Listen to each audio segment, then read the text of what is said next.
You can find a full demonstration of this tutorial on our website at parasolalliance.com. Just click on the Resource tab and it's under Resident Education.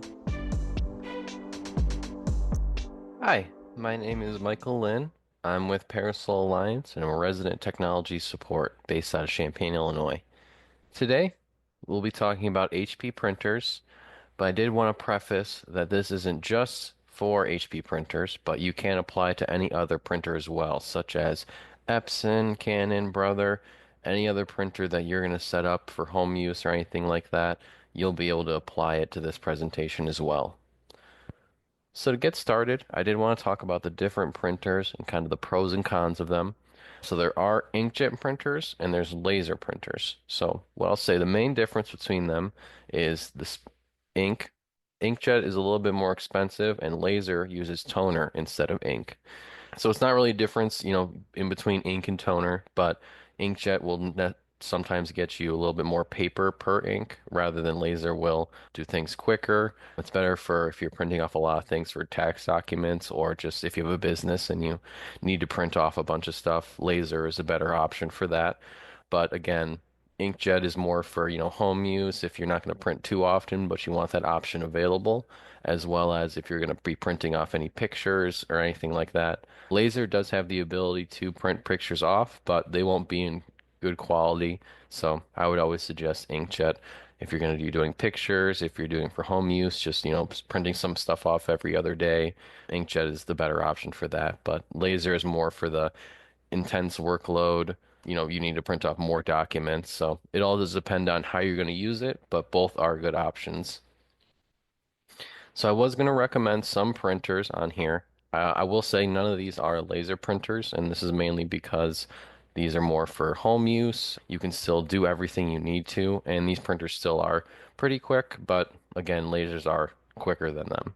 So just to get off on the very first one, the HP Envy Inspire. This is the most expensive printer out of the bunch, but you'll be able to scan, copy, print. It's an easy install. And I will say they're a little bit more durable than the other printers. And when I say durable, I don't necessarily mean the parts are stronger, but it requires less maintenance. It doesn't have as many issues, and it just works a little bit better than the others. So just to go on to the next one, the HP Envy. That one, the 6055E, $70 printer. This is more of a basic printer. It doesn't have a feeder at the top. And when I say a feeder, that's something that you're able to put paper in and then it just scans the document for you and sends it back out. So this printer only has kind of a scanning bed. So you'd have to place the copy on the printer, have it scan it, and then you could copy it or do whatever you'd like with it. So these $70 printers are a little bit more, like I said, basic. It's more for, I'm only going to be printing every so often, not too often. You'll probably want to get something like this just so you have a printer available.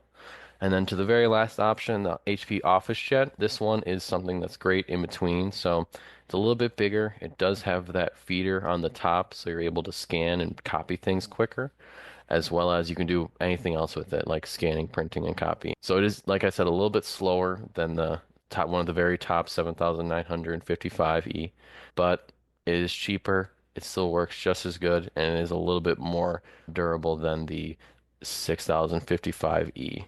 So it is all up to preference, but if I had to choose any of these on the list, I would go with the very bottom one, the HP OfficeJet.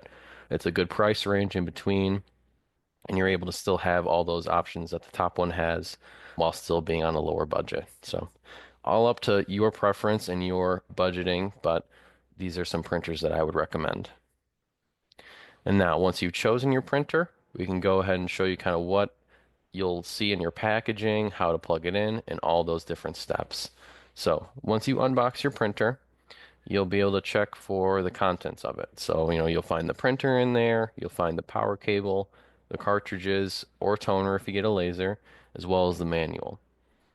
So these are all important for the printer to function properly. So you'll want to make sure you find all of these in there and get them out and then kind of start setting up the printer. So the printer on itself will have a bunch of different tags on it. And when I say tags, it's more so just kind of tape around it to make sure nothing kind of comes loose when it's in the packaging. So you'll have to take off all those different spots with tape on them. You'll be able to see it pretty clearly on the outside of the printer. But once you see kind of everything is removed, all the plastic is off of it, you'll be able to start, plugging in that power cable and turning it on. So make sure that, you have the end into the printer, the other end of the wall, and then go ahead and turn on the printer. Once you turn it on, it'll ask you to insert the ink cartridges or toner. So you'll be able to open up the printer, and I will say it is different for every printer, so I won't show an example now just because it's going to be pretty unique for whichever printer you get. But that manual will be handy for, seeing how you open the ink or toner as well as how you get those cartridges in there. But once you get the cartridges inside, make sure that you close it up and then your printer will most likely have an alignment paper that will come out. So what that means is they'll want you to load a piece of paper into the printer. It's going to print out a piece of paper, that's the alignment sheet, and then it's going to want you to scan that sheet. So what this is doing is it's making sure that all of your future documents and everything else comes out properly aligned, it looks good, and it's the best quality that it can be. So this is technically an optional step, but I would always recommend aligning the printer.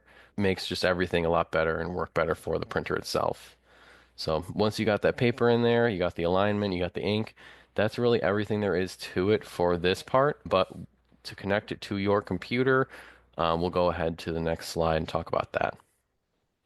So once you have the printer turned on, it's working, you got the ink in there, you got paper, you'll go ahead and connect it to your device. So if you have a computer itself, you'll use a either USB connection or Wi-Fi connection.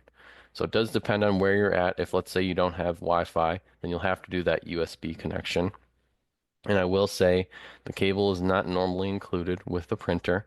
So you'll have to go to any major store. And when I say that, it's, Target, Walmart, Best Buy, really anything you can think of in that kind of category would have that printer cable. And they're not too expensive either, normally around $10.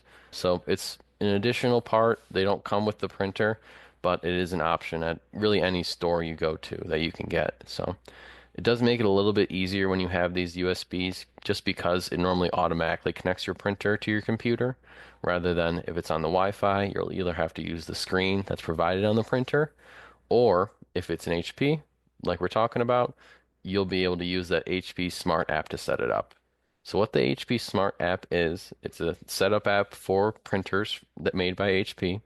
You'll download the app and you'll be able to connect your printer to either your phone, your computer, your tablet, anything you need to, and print off like that. So it'll take you through the process on the HP Smart app of finding your printer, connecting it to your Wi-Fi, and then testing out a page and making sure it works correctly. One thing that they will ask you when you're on HP Smart is if you want to enroll in something called HP Instant Ink. And that is something we'll get to a little bit later, but Instant Ink will allow you to get ink cartridges from HP whenever your ink goes low. And how this kind of works is once you're on your Wi-Fi, you're basically sending information to HP every day and telling them how much ink you have in your printer. And once your ink gets to a certain level, they'll go ahead and send you some ink to replace it.